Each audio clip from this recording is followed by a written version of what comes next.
Dan Wootton, talkRADIO.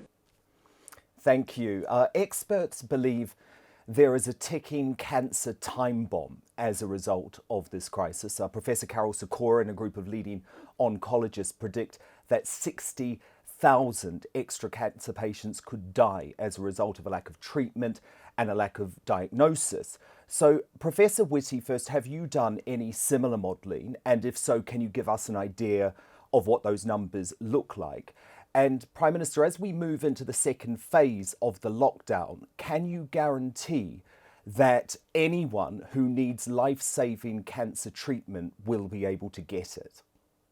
Well, Dan, you're asking an incredibly important question, because I think one of the things we've become increasingly concerned about as we've seen the decline in corona, in COVID cases in the NHS, particularly in intensive care and elsewhere, are we seeing an unnatural displacement? Are people, frankly, reluctant, scared to go to hospital when they should be going to hospital? It's very important if people have urgent conditions that need treatment, they should go to hospital. And I can certainly say that when it comes to urgent cancer care, Dan, people will get the treatment that they need. And let's be absolutely clear about that.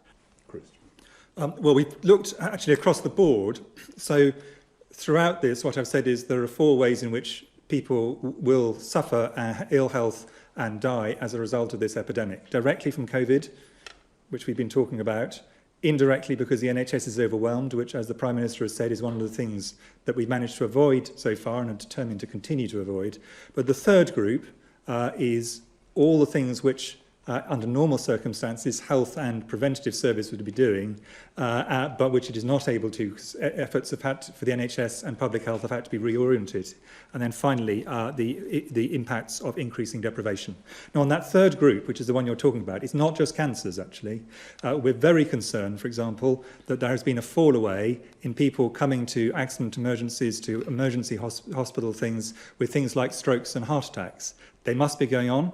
And one of the worries we have is that people are thinking, well, I can't go to the NHS because it can't deal with these emergencies. It definitely can.